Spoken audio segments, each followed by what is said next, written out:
Olá a todos, estamos aqui para explicar nesta aula o conceito e o valor histórico e o desenvolvimento histórico de um fenômeno chamado de galicanismo. Neste percurso que estamos fazendo de história da Igreja, nós temos começado, evidentemente, com os antecedentes que vão levar depois ao surgimento do luteranismo e das outras partes protestantes, das outras frações protestantes, essas fraturas, não, que têm acontecido, sobretudo a partir do século de Lutero, do século XVI. E depois vimos como foi a resposta católica, estudamos também a importância e o significado do Concílio de Trento, como ele se desenvolveu e como ele respondeu, por um lado, para potencializar a reforma católica e, por outro lado, para responder às heresias protestantes. A seguir, nós temos visto como a sociedade daqueles séculos, particularmente do século XVII e XVIII, começa a mudar de uma maneira mais acelerada, e justamente neste marco de mudança de época é que se fortalecem os diversos estados nacionais europeus, né? Um processo de consolidação das diversas monarquias, dos diversos estados nacionais europeus, que tem começado, evidentemente, a partir das invasões dos bárbaros, né, e da desintegração gradual do Império Romano, mas que justamente nestes séculos Europa já se está encaminhando a essa configuração mais moderna, né? Então, este surgimento, portanto, daquele fenômeno que nós chamamos de absolutismo, que tem as suas diversas manifestações nos diversos estados. Nós temos já analisado mais ou menos como funciona o absolutismo de maneira geral, né? O conceito de absolutismo, por que o absolutismo surge, e nós temos também visto particularmente o caso do absolutismo espanhol e a sua relação, né, com a Igreja, quando nós examinamos seja a questão do regalismo espanhol, seja também a questão do padroado, né, e de como é que o rei de Espanha, sobretudo a monarquia espanhola, sobretudo a partir da morte de Carlos II, vai se relacionar com a Igreja de uma maneira mais intensa, e nós dizíamos que de parte da monarquia espanhola, de parte do rei espanhol, o intuito não era tanto controlar a Igreja, quanto permitir que a Igreja desabrochasse em território espanhol, dentro do território espanhol, porque evidentemente a finalidade do padroado espanhol, a finalidade das restrições ou dos controles que a coroa colocava sobre a Igreja, teoricamente se unem a esta ideia de que o rei, enquanto responsável pela nação, o rei, enquanto responsável pela nação, é também, justamente por esse motivo, aquele que conhece, que sabe melhor como é que a sociedade espanhola, o cristianismo espanhol, vai se desenvolver. Portanto, o trabalho do rei é custodiar, proteger, ordenar a atividade eclesiástica nesse sentido. Evidentemente, isso desde um ponto de vista teórico. Nós podemos ter as outras visões, ou nós podemos fazer algum juízo sobre a atuação específica dos reis dos Borbons, mas a mim o que me interessa neste momento é dizer, nós já temos discutido sobre esse tema, sobre o absolutismo espanhol e a sua relação com este padroado, com o regalismo espanhol, toda a questão das regalias, etc., tanto em Europa como também em América, não? E em Ásia, não? Ou seja, em todo o mundo espanhol. Mas nesta aula do dia de hoje, eu gostaria de focar um pouco mais na questão francesa, ou seja, como este absolutismo se relacionou com a igreja em França, ou na França. Quer dizer, nós já temos visto desde o início deste curso de História da Igreja, nós temos visto que desde a Idade Média, né, inclusive antes daquele conflito famoso entre Filippo o Belo e Bonifácio VIII, nós temos visto como ao longo dos séculos a figura do Papa como rei do mundo, ou como governante universal, a figura do Papa como aquele que tem o poder sobre a Europa completa, vai diminuindo, vai diminuindo. E como esta estrutura papal, ou esta, esta sim, esta estrutura papal vai se desintegrando, não? Vai se desintegrando e vão surgindo, né, os poderes nacionais. Né? É um processo de muitos séculos, começando já desde a Idade Média. No caso da França em particular, evidentemente, nós já temos falado muito sobre essa discussão, essa relação entre Felipe o Belo e Bonifácio VIII, com a consequência, evidentemente, de que o papado é cada vez mais debilitado. Então, este processo, na França, este processo de afirmação de uma certa autonomia da Igreja francesa diante das ordens do Papa, este processo, repito, se chama galicanismo. Então, de novo, que coisa é o galicanismo? Se nós queremos uma espécie de definição, que coisa é o galicanismo? O galicanismo é uma teoria, teológica, mas sobretudo política, que diz que a Igreja francesa, a Igreja na França, portanto a Igreja galicana, possui uma autonomia por sobre o Papa, ou, pelo menos, uma autonomia com relação ao Papa. Quer dizer, se nós vamos analisar esta ideia de que então a Igreja num país tem uma certa independência, uma certa autonomia com relação ao Papa, vejam que, querendo ou não, é a mesma coisa que aconteceu na Inglaterra quando Henrique VIII se proclama como cabeça da Igreja de Inglaterra e quando os bispos ingleses, na sua grande maioria, dizem ou decidem, então, que a Igreja anglicana é independente, ou tem uma vida independente, livre da, de Roma, livre de Roma. Portanto, esta fratura que nós já havíamos dito, no caso dos anglicanos, não se trata tanto de uma separação doutrinária.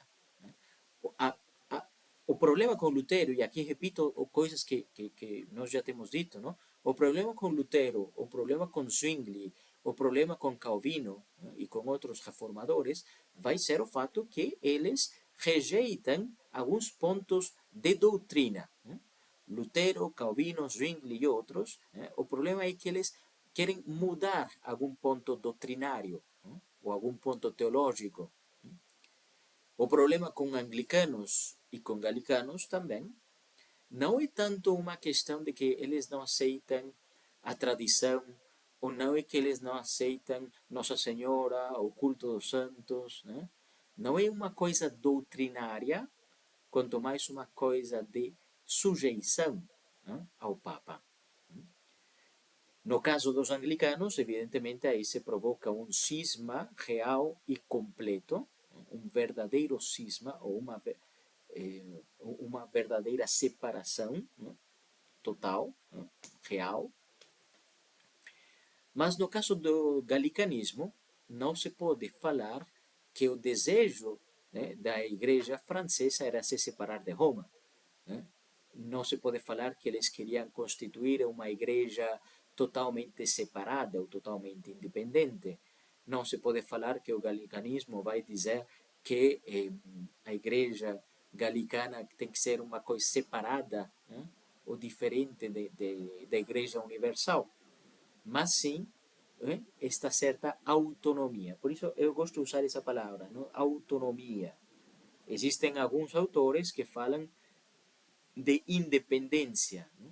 Somente que, na minha perspectiva, a palavra independência pode colocar na nossa cabeça essa separação mais absoluta, mais radical. Não? Enquanto que a ideia galicana não é tanto de uma separação absoluta e radical, mas sim de uma certa autonomia, ou seja, dizer, aqui a igreja francesa se fazem as coisas da maneira francesa.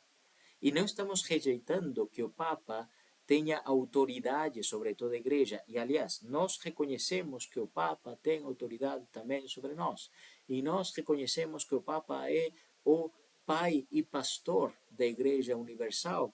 E nós consideramos, então, que o Papa é vínculo de unidade da Igreja Universal e nós estamos unidos a ele, mas nós somos franceses.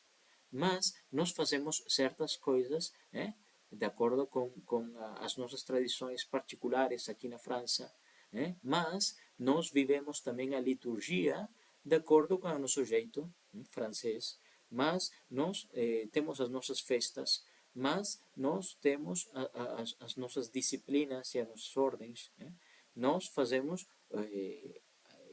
somos parte da Igreja Universal, mas somos franceses. Então, vamos tentar recapitular o dito até agora.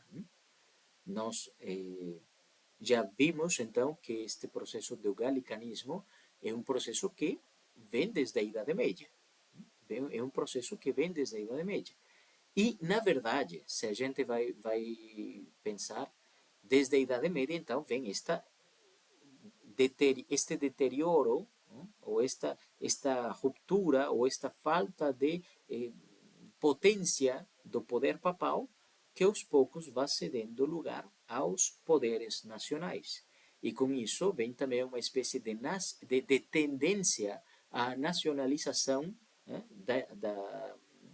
nos diversos Estados-nação. Ou seja, nós temos o caso espanhol, que nós já falamos dele, nós temos o caso inglês, nós temos o caso alemão, nós temos o caso na Áustria, etc. Ou seja, porém, nós estamos falando de galicanismo de uma maneira mais específica porque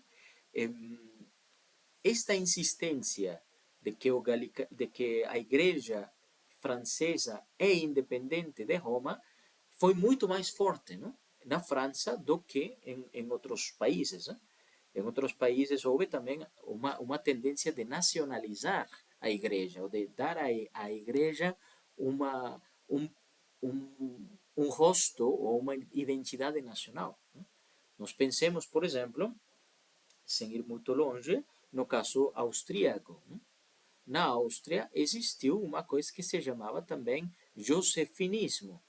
Josefinismo, ou seja, durante o governo da dinastia dos Habsburgo na Áustria, também o governo austríaco, o governo dos Habsburgo, os reis dos Habsburgo, tentaram ter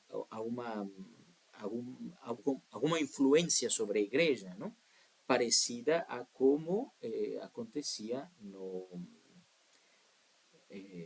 na Espanha. Não? Lembremos que, inicialmente, tanto França, tanto a Espanha quanto a Áustria estavam debaixo da mesma dinastia, que era a Casa dos Habsburgo.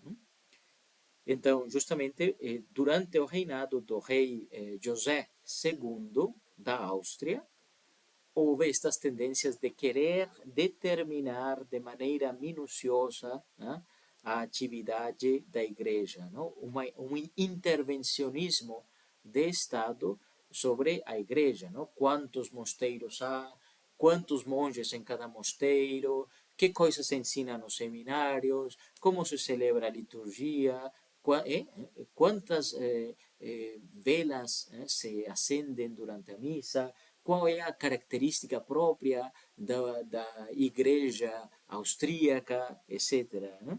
E dizendo, olha, assimilando, não?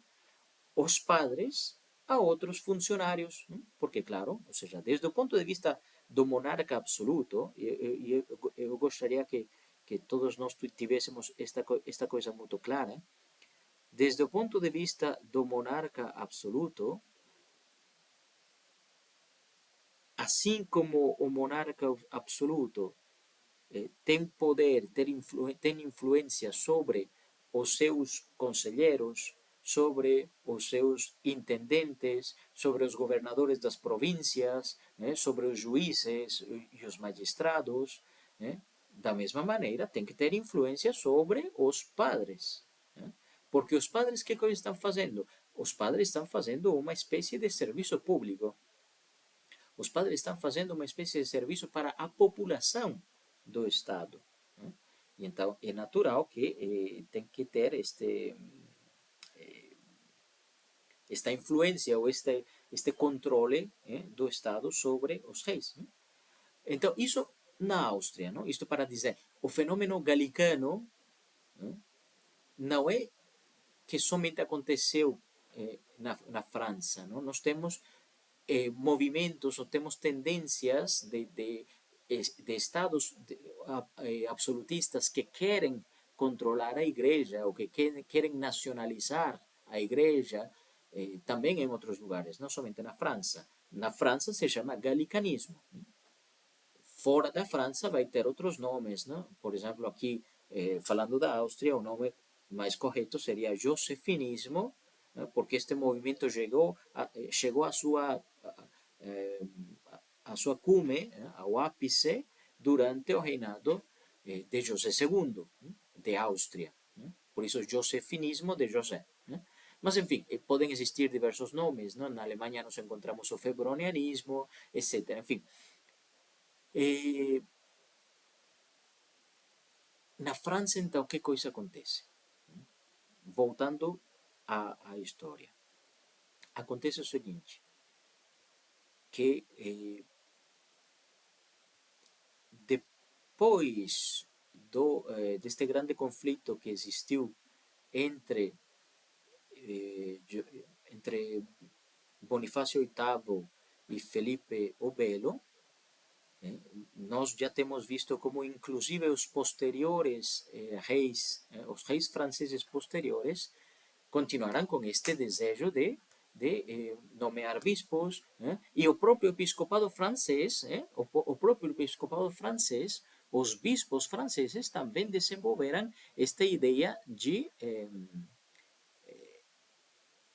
estar por sobre as determinações do Papa e de querer ser governados autonomamente, ou seja, dizer, por que temos que aguardar que o Papa decida quem vai ser o bispo de Lyon, se nós próprios conhecemos melhor a situação de Lyon do que o Papa conhece e nós podemos nomear um bispo melhor do que o Papa vai nomear.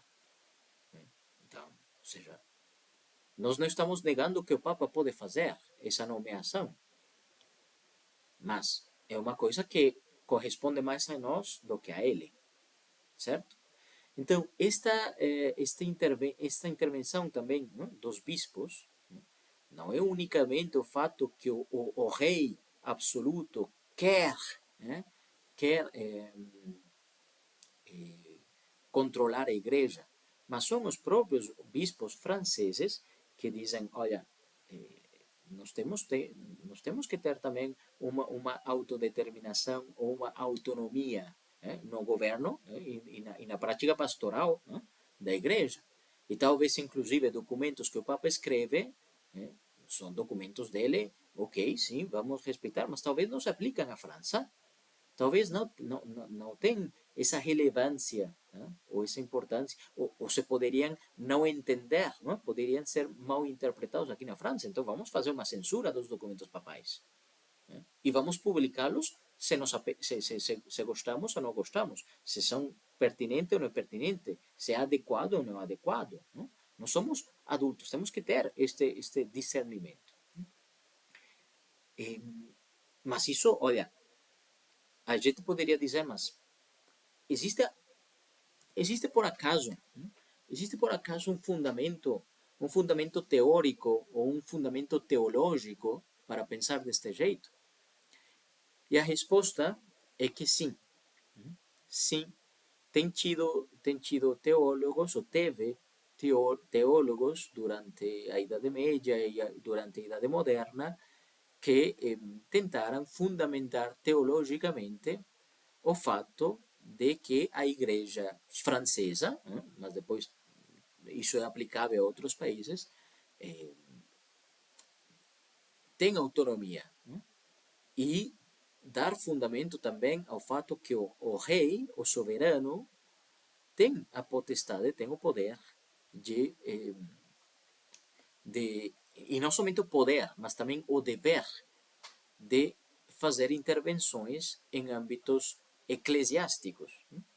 E aqui eu gostaria de resumir os argumentos, os argumentos teológicos. Olha, nós sabemos que o rei, em primeiro lugar, nós sabemos que o rei recebe o seu poder diretamente de Deus, certo? Que esta é a teoria do direito divino. Ou seja, não consideramos mais que o poder de Deus vem do Papa. Não, ou vem da igreja. O rei não é rei porque o Papa quis. O rei é rei porque Deus deu para ele o direito de exercer esse poder real, a potestas regia. Então, é natural, é uma questão de direito natural e, portanto, também de direito divino, que o rei tem esse poder. E como demonstramos isto?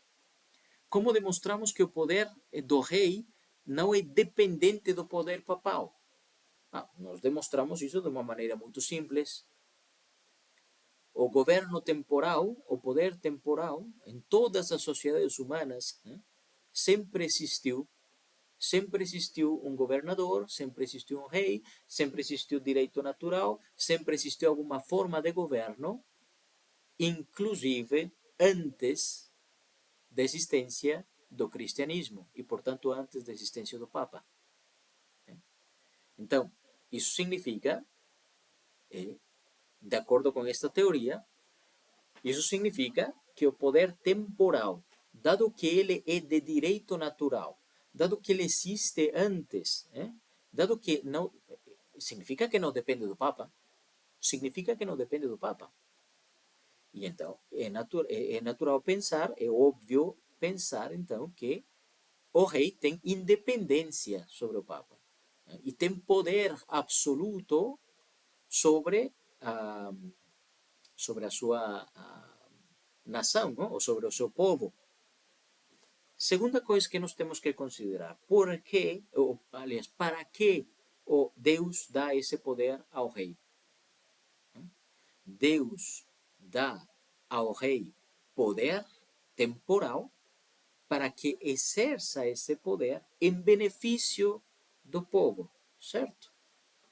Então, o motivo pelo qual Deus dá poder ao rei é para que esse rei exerça o poder para o bem do povo. Ou seja, estamos falando aqui de uma questão de bem comum. Não? Eles não usavam essa palavra, mas nós podemos usá-la. Não? De bem comum. Ou seja, a potestade, o poder do rei serve para o povo. Serve para o bem do povo. Pois bem, se a coisa é assim, veja, a religião católica, porque aqui estamos falando de países católicos, a religião católica serve para o bem do povo. Portanto, pertence ao rei, pertence ao rei. O rei tem autoridade para regulamentar a religião dentro da sua jurisdição. Mas vejam, pensar assim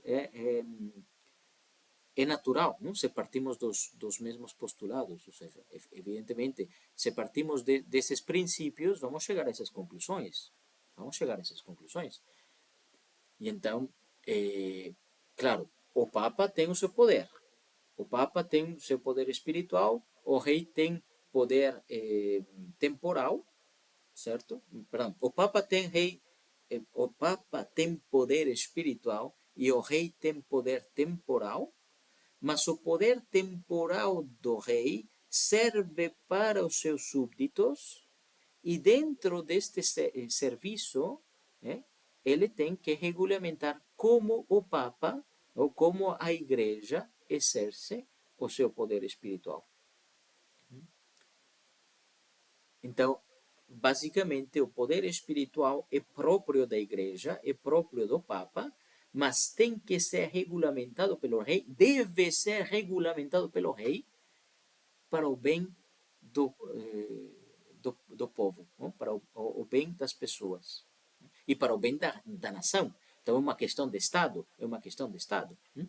Então, esta ideia que se cozinhou durante a Idade Média vai ressurgir nesta época do galicanismo, que basicamente podemos dizer que o galicanismo chega a seu ponto principal, ao seu ponto mais alto, depois do século XV, ou seja, depois do século XV, ou seja, durante o século XVI, e depois ainda mais durante o reinado de Luís XIV, ok? Luís XIV, que estamos falando do final do século XVII, anos 1680, ok? Particularmente eu digo 1680, por quê? Porque nesses anos o clero francês, portanto não o rei, mas o clero francês emitiu uma declaração chamada Declaração do Clero Francês, ou chamado também Declaração Galicana.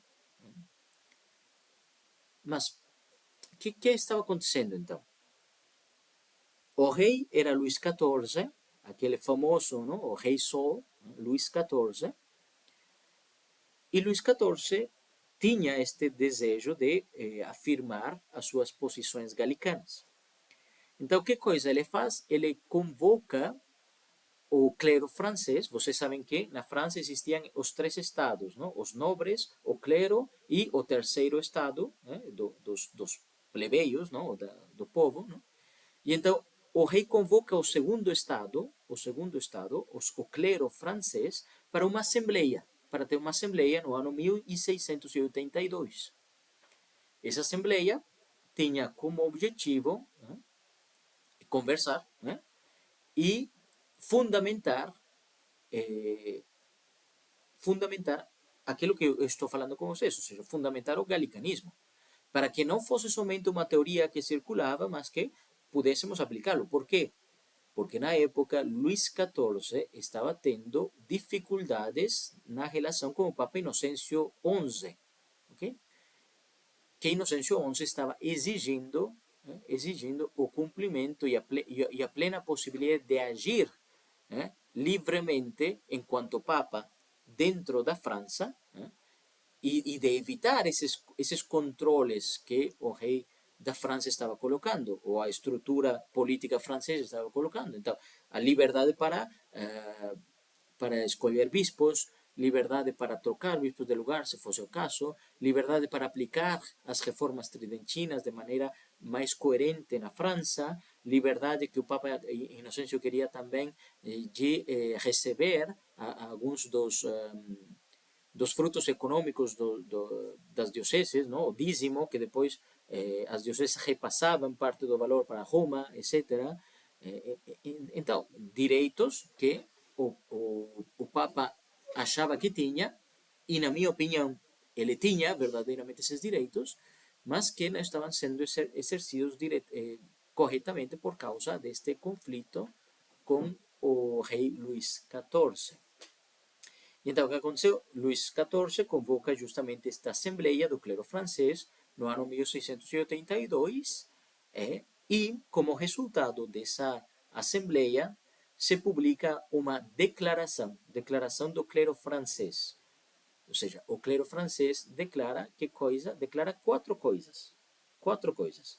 Por isso são conhecidos, esta declaração é conhecida também como os quatro artigos galicanos. Os quatro artigos galicanos. O principal,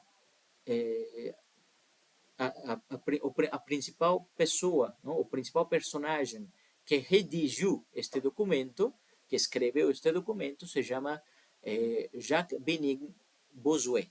A minha pronunciação francesa é horrível, né? Mas vamos dizer Bossuet, que era um bispo na época, um bispo muito famoso. Bossuet, inclusive, grande pregador e conhecido, né, neste âmbito da pregação de homilias, pregações para o rei, inclusive diretamente, uma figura espiritual de grande fama na França, e além disso era bispo, portanto ele participou desta reunião, desta assembleia do clero francês, e ele foi um dos que fez a redação desta declaração, não? Jacques Benin Bossuet, ou Bossuet, não sei como pronunciar essas coisas. Não? Então, Bossuet, vou dizer Bossuet, se escreve Bossuet, mas é uma declaração que, mesmo escrita por ele, é redigida por todos e assinada por todos os bispos presentes nessa Assembleia do ano 1682. Pois bem, que coisa continha esta declaração? Continha os chamados quatro artigos galicanos, que vou simplesmente dizer quais eram, mas é a doutrina galicana. Em primeiro lugar, o rei é independente no plano temporal. Portanto, nenhuma autoridade eclesiástica, nem bispo nem papa, pode influenciar sobre as decisões do rei no âmbito temporal. No âmbito espiritual, sim, mas no âmbito temporal, ninguém pode dizer nada para o rei, nem obrigar o rei a fazer nada. Porque é plenamente independente. Segunda coisa, o concílio tem mais autoridade do que a Santa Sé. Ou, dito de outra maneira, talvez dito melhor, a autoridade papal é moderada pela autoridade do concílio ecumênico. Isto não deve ser novidade para nenhum de nós, porque nós já temos falado como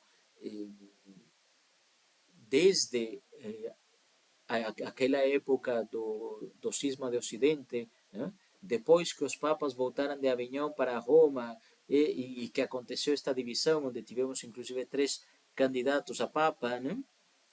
Nós já tínhamos esta questão do conciliarismo, não? Do chamado conciliarismo, ou seja, aquela doutrina que diz que a autoridade máxima da igreja não reside no Papa, mas reside no concílio ecumênico. Pois bem, esta doutrina do conciliarismo é adoptada também pelos galicanos. E então esse é o segundo artigo galicano, não? Que o concílio é superior à autoridade papal, ou seja, a autoridade papal se é superior, se não tem concílio, mas o concílio é superior ainda, não? O concílio ecumênico. O terceiro artigo galicano vai dizer que existem costumes francesas que devem ser respeitadas. Okay?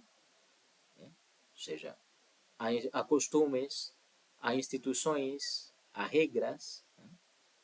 E aqui, por exemplo, fica muito claro, por exemplo, na questão da celebração dos santos.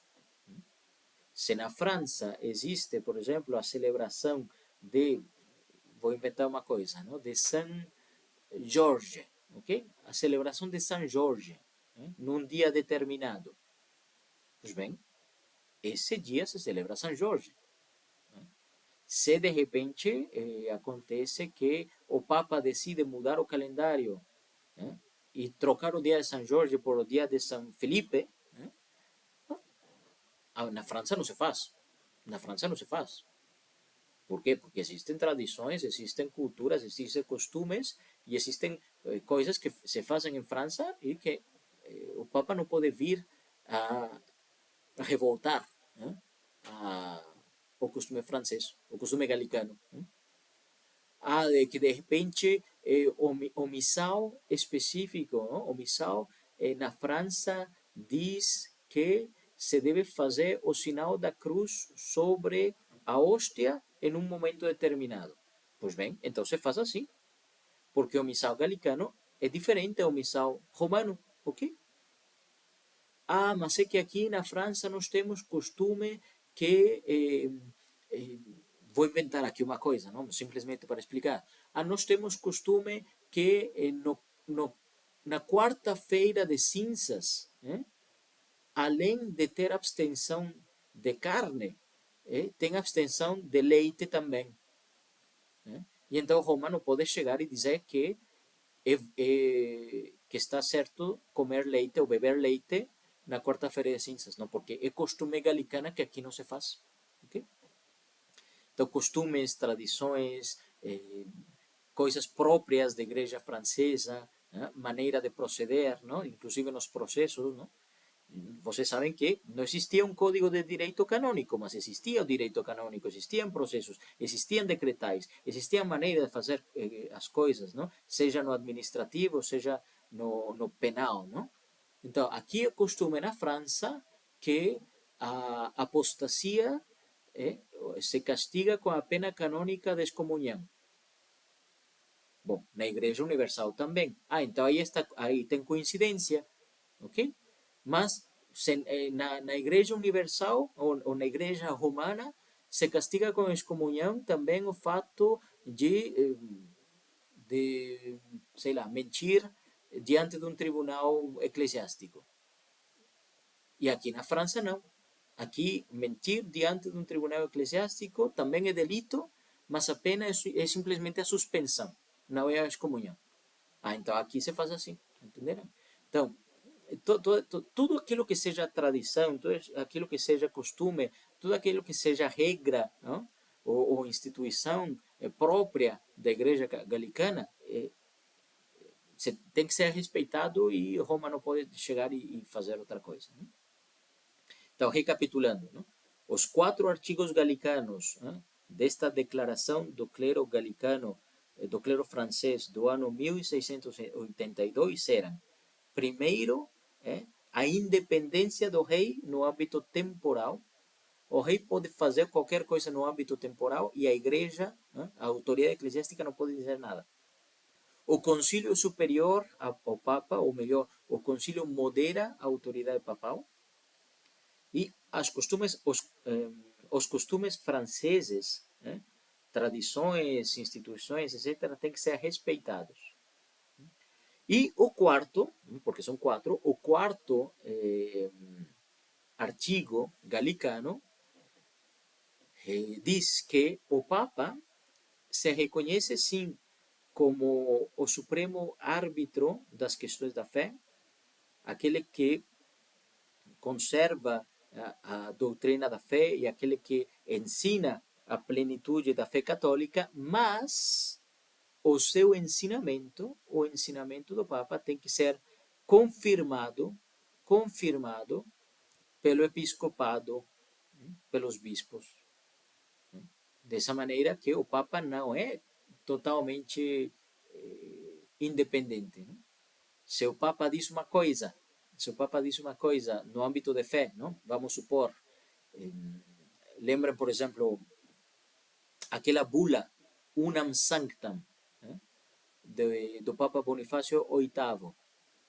Essa bula, a bula Unam Sanctam, que vocês já leram, é da época de Filipe o Belo, portanto, séculos antes deste ano que nós estamos falando do ano 1682, mas aquela bula é de Bonifácio VIII, e termina dizendo que estar sujeito ao romano pontífice é absolutamente necessário para a salvação, certo? Então, isso é praticamente uma afirmação doutrinal. O Papa está dizendo que a salvação, em certo modo, depende também do fato de ser súbdito ou de estar sujeito ao Romano Pontífice. Pois bem, essa é uma afirmação em âmbito doutrinal que o Papa faz, certo? Então, um galicano, ou o clero galicano, ou alguém de mentalidade galicana, lendo essa afirmação, pode dizer, ok, o Papa está dizendo isto, mas se o clero, seu episcopado, seus bispos não concordam, então isso não é verdade, isso não vale. O Papa pode dizer o que quiser, mas o seu magistério, o ensinamento do Papa, precisa ser confirmado pelos bispos. E então nós temos essa espécie de circularidade, não? De dizer, sim, o Papa é o máximo mestre de fé, mas ele não pode ensinar nada sem o concurso, sem o consentimento, aliás, melhor, sem o assentimento dos bispos. Certo? Claro, com relação a este último ponto, vocês veem claramente que esta afirmação é problemática, ou pelo menos é inexata, desde o ponto de vista teológico.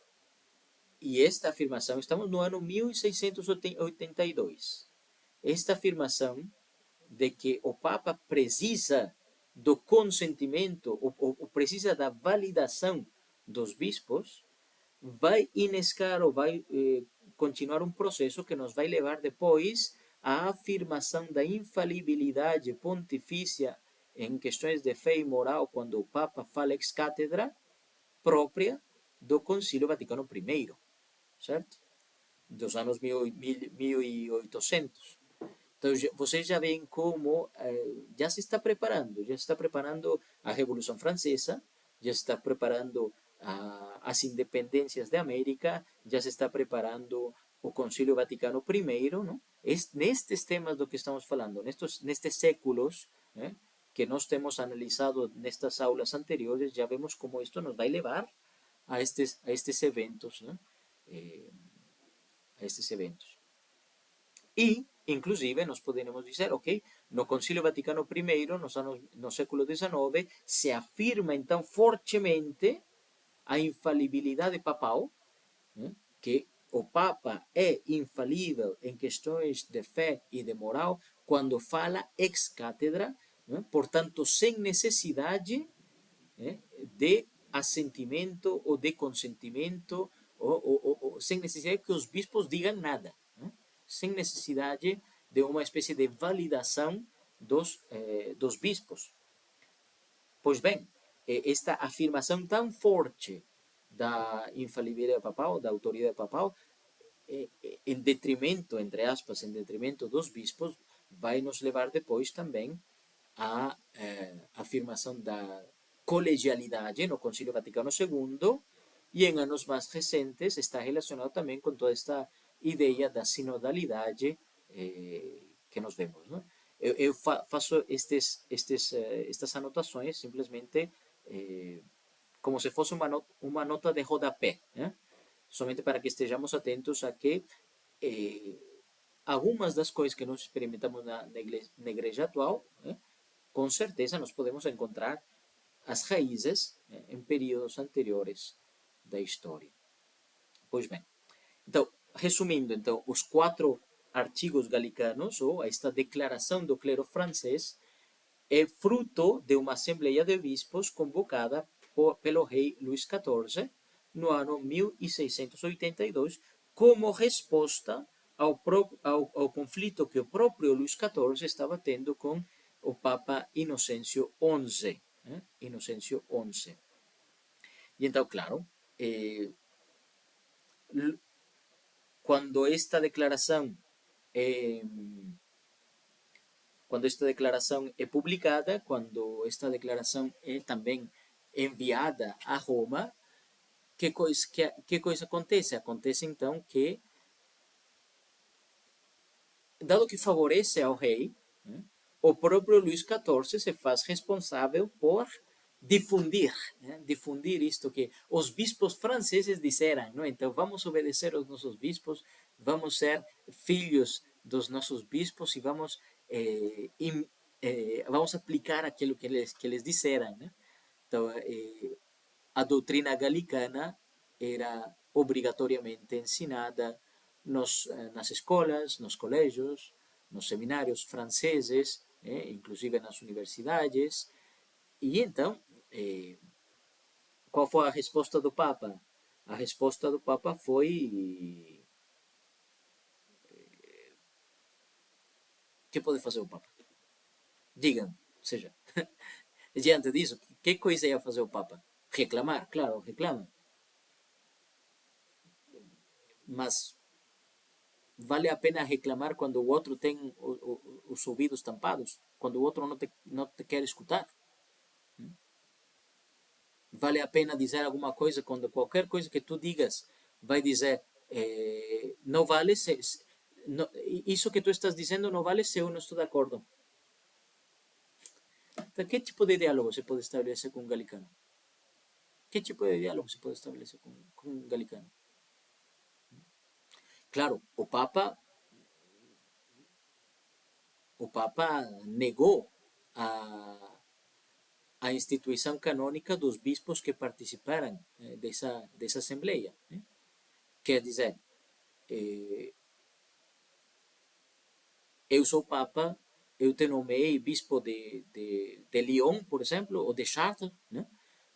Te nomeei bispo de Paris, e tu participaste dessa assembleia, pois então eu, como consequência, digo que canonicamente não tens mais poder de jurisdição sobre essa diocese. Ok, bom. Mas isso muda alguma coisa? Na prática? Não. Porque o bispo de Paris, ou de Chartres, ou de Lyon, vai continuar a fazer a mesma coisa de antes. Então, se cria muita tensão, esta declaração do clero francês cria muita tensão entre o próprio clero, não? E não somente no alto clero, mas também no baixo clero, e o Papa, né? Ou seja, favorece muito ao rei, claro, o rei fica fazendo o que ele quiser, que já fazia desde antes, né? Luís XIV. Luís XIV que, além de mais, ou seja, nós temos que dizê-lo, não? Por justiça, eu acho, Luís XIV assistia a missa todos os dias, né? Todos os dias. Rezava do seu jeito, mas rezava, né? E ele se reconhecia como católico. Né? Então, diante destas coisas que Luís XIV fez, eu acho que nós não devemos colocá-lo no mesmo patamar que Henrique VIII, por exemplo. Né? Que Henrique VIII se tinha, vamos dizer, aqui não vamos julgar ninguém, mas estamos fazendo história. Henrique VIII se tinha alguns comportamentos, não todos, né? Alguns comportamentos perversos. Né? Mas, bom, falando de perversidade e de malícia, acho que todos nós temos nos pecados, todos nós temos, mas Luís XIV se desejava uma vida eclesiástica, quer dizer, ele ia à missa, ele rezava, ele, com todos os defeitos que ele pode ter. Né? Mas então, a consequência da declaração do clero francês foi que os próprios bispos não conseguiam mais dialogar entre eles, se queria esta autonomia da igreja francesa, sim, mas ao mesmo tempo a relação com Roma se corrompeu muito, não? Teve muitos problemas, então chegou a uma espécie de trégua mais ou menos 10 anos depois, no ano 1693. Então a declaração foi no ano 1682 e a suspensão dessa declaração foi no ano 1693, né? Por questões políticas, né?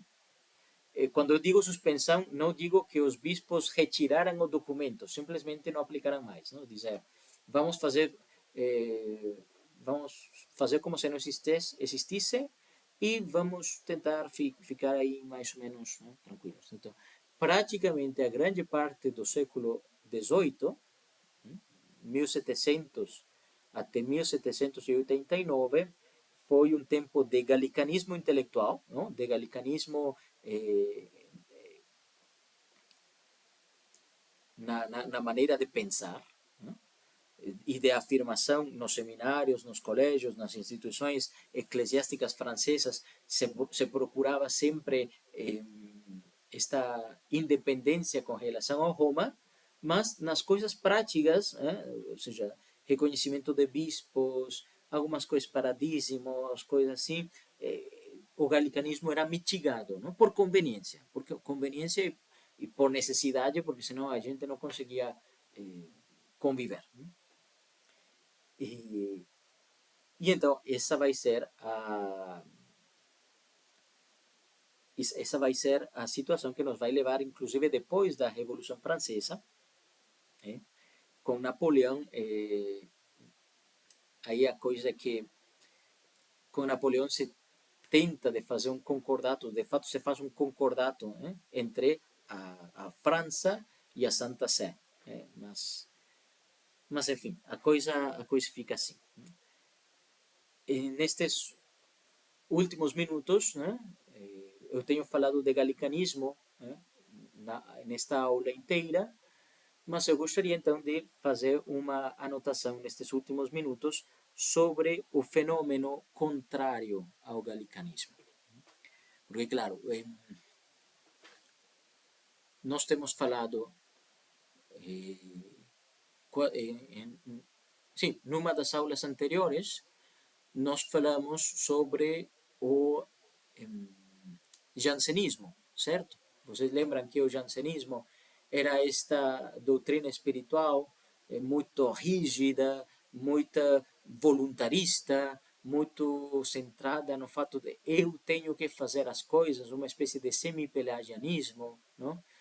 Desta centralidade ou nesta santificação através de eu, não? De eu libertar-me das minhas faltas, não? Deste fazer penitências extremas, deste desejo de ser purificado por aquilo que eu faço, de ganhar méritos, eu, não? E portanto, eu em primeiro lugar e Deus em segundo lugar. E nós tínhamos dito nessa aula que este fenômeno do jansenismo depois foi contrastado por outro fenômeno chamado quietismo, não? Que o quietismo é espiritualmente a coisa contrária. Dizer, eu fico aqui em paz com Deus, e eu não faço nada, eu me reconheço pecador, eu sei que eu sou sujo, eu sei que eu sou mau, e então o que eu faço é simplesmente ficar com Deus, estar com Ele, deixar que Ele me santifique, mas eu não faço nada. Porque o fato de eu querer praticar virtudes, por exemplo, seria muita soberba da minha parte. O fato de eu querer fazer alguma coisa para me santificar seria quase que colocar-me em primeiro lugar e deixar que Deus não... Então, melhor não faço nada. Melhor eu fico quieto, por isso o quietismo. Eu fico quieto e deixo que Deus me santifique e que Deus me leve. Isso é muito problemático e nós sabemos as consequências que isso trouxe, mas o que quero dizer com isto é que um extremo foi respondido por outro extremo. Não? O jansenismo foi respondido pelo quietismo. E são coisas que estão em dois extremos diferentes. Então, nesse sentido, o galicanismo, que é também um extremo, vai ser respondido por outro extremo, que historicamente se conhece como ultramontanismo. Ultramontanismo, não? Ultramontanismo. Vocês conhecem a geografia europeia e sabem que se a gente sai da França, não? Pelo sul da França, para entrar na Itália, de França a Itália, é necessário atravessar uma série de montanhas que são os Alpes. Não? Alpes. E então, o nome ultramontanismo é referido a essa doutrina que afirma o Papa sobre tudo, né? E que defende o Papa sobre tudo, né? E de qualquer maneira. Por quê? Justamente por esta imagem. Eu estou na França e o que me interessa é aquilo que está além dessas montanhas que são os Alpes, ou seja, Roma. Eu estou na França, mas estou olhando ultramontes, ou seja, além dos montes, além das montanhas, para ver Roma. Desde França eu dirijo o meu olhar ultramontes, além das montanhas até Roma. Então, por isso, o movimento se conhece como ultramontanismo, que, evidentemente, é uma espécie de antagonista da ideia galicana. Não? A ideia galicana é o que importa é França, a ideia ultramontanista é uma afirmação da supremacia e plena autoridade ilimitada do Papa, inclusive em âmbito temporal. Inclusive em âmbito temporal. Ok? Inclusive em âmbito temporal. A primeira vista poderia parecer que o ultramontanismo é uma doutrina católica. Se a gente vê talvez superficialmente, nós poderíamos pensar que o ultramontanismo é a defesa do Papa, o ultramontanismo é a defesa da sua autoridade, e efetivamente nós, como católicos, acreditamos que o Papa tem, sim, plena autoridade sobre a igreja inteira. Qual é o problema do ultramontanismo? O problema do ultramontanismo é que estende indiscriminadamente a defesa e a autoridade do Papa a qualquer tipo de assunto, a qualquer tipo de coisa, a qualquer tipo de pronunciamento do Papa. Então, se de repente, aqui vou exagerar um pouquinho, mas para transmitir o que eu quero transmitir. Imagina que de repente o Papa se levanta um dia e vai tomar café da manhã, e no café da manhã tem um café que chegou da Colômbia. Okay? Não era o caso, mas estou exagerando. Então o Papa toma o café da Colômbia, bebe o café da Colômbia e diz: olha, bom café, bom café. Okay? E então, como consequência, os ultramontanistas iriam tomar unicamente café da Colômbia e iriam promover o café da Colômbia como o melhor do mundo inteiro. E iriam dizer que aquele que toma café da Arábia ou que toma café de outro lugar que não seja Colômbia é herético e está fora da igreja e está lançando uma afronta ao Papa e está dizendo então que o Papa é um mentiroso, porque o Papa disse que o café da Colômbia é bom. E então significa que se eu tomo café de outro lugar, se eu aprecio o café de outro lugar, eu estou absolutamente fora da igreja, porque estou indo contra uma coisa que o Papa disse. Então, o problema do ultramontanismo é que não distingue entre coisas, por exemplo, importantes de fé, de moral, decisões que visam a custodiar a fé e a moral, e decisões que são mais triviais, são menos importantes. Como, por exemplo, se o café é bom ou mau. Não? Porque o ser um autor, ser um escritor, tem coisas valiosas ou não tem coisas valiosas, né? Na época existia, vocês sabem, o índice de livros proibidos. E então, se de repente se colocava um livro aí, e se a gente tinha esse livro, inclusive sem lê-lo, já, ultramontanismo diria que aquela pessoa que possui esse livro, mesmo sem lê-lo, já vai diretamente ao inferno e não tem salvação. Entendem a questão? É uma deturpação da moral. É uma deturpação da vida moral. E então, assim como o galicanismo é um extremo, o ultramontanismo é outro extremo. E vejam, justamente essa confrontação entre as duas correntes, entre o galicanismo e o ultramontanismo, foi o que levou a que a afirmação do Concílio Vaticano I, que diz que o Papa é infalível, essa afirmação é moderada, né, por, por o próprio concílio, dizendo que, sim, o Papa é infalível, mas não quando diz qual é o melhor café do mundo. O Papa é infalível em questões de fé e de moral. Mas não somente em qualquer pronunciamento de fé e moral, mas unicamente quando está falando ex cátedra. Né? Ex cátedra. Então, dessa maneira, a doutrina do Concílio Vaticano I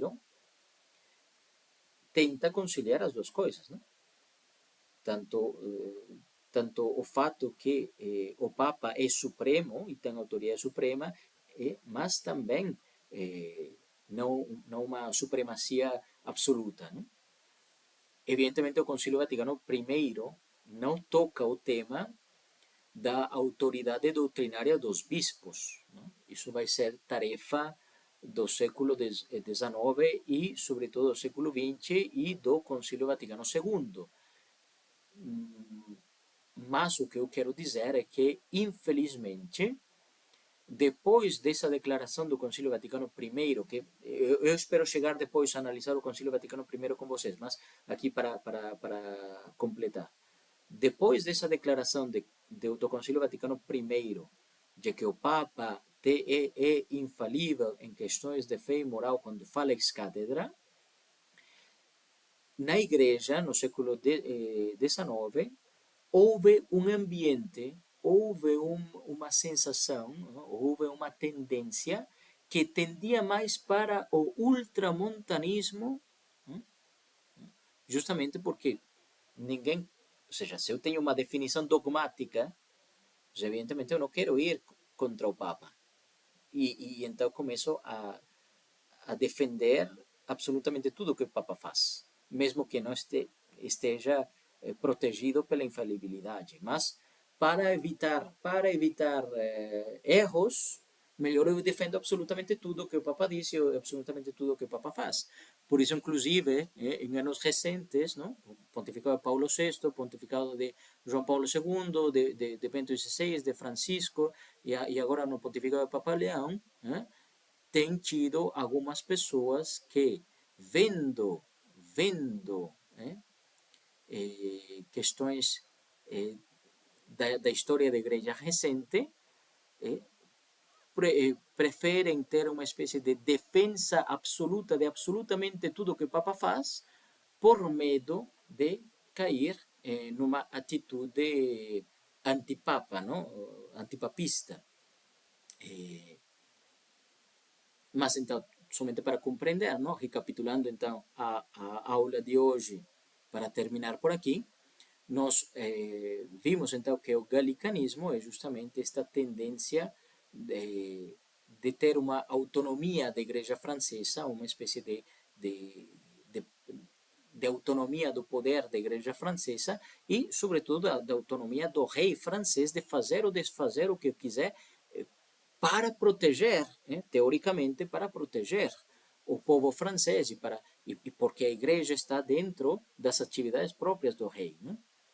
E então, o rei tem que ter uma autonomia absoluta, uma liberdade de fazer ou desfazer, inclusive em assuntos eclesiásticos. Ele não tem poder espiritual, o rei não tem poder espiritual, mas sim tem poder para regulamentar, né? De acordo com a doutrina galicana, o rei tem poder para regulamentar o exercício deste poder espiritual, né? Que é próprio da igreja, né? Certo? Então, deixamos por aqui. Esta questão do galicanismo, evidentemente vocês viram que abarca muitos séculos, né?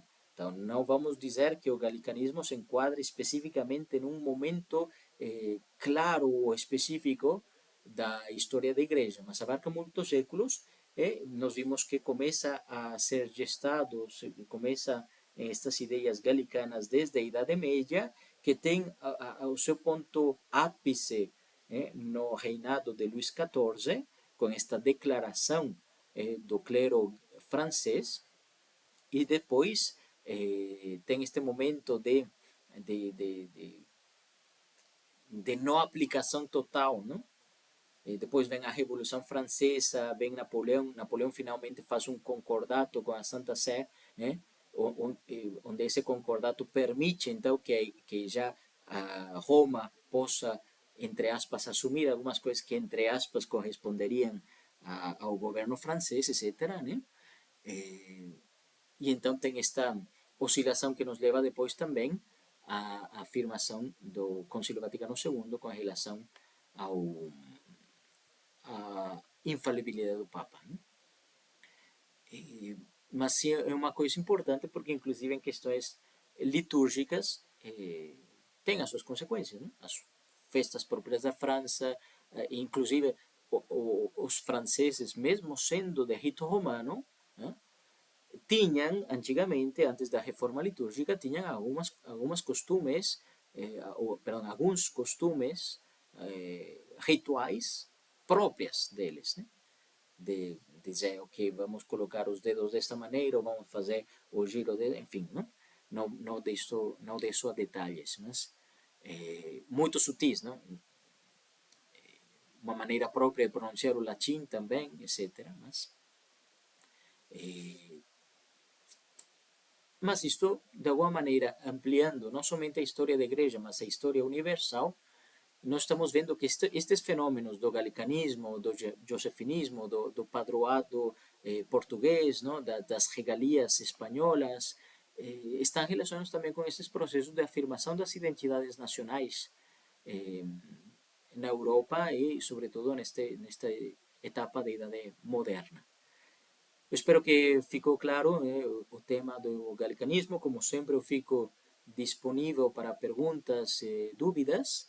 Eu peço, por favor, que sim leiam com atenção os documentos que pedi que lessem, né? Particularmente os documentos do Concílio de Trento, e posteriormente eu pretendo também porque os documentos que eu passei são documentos magisteriais, não? Concílio de Trento, bulas papais, coisas assim, mas eu gostaria também de depois pedir ou passar para vocês a leitura de documentos da época, mas que não são do magistério, não são do Papa, não é o Papa falando, não é a Cúria Romana falando, mas o povo, não? Alguns santos, não? Alguns trechos, não? De santos da época, da espiritualidade da época, que nos ajudam a completar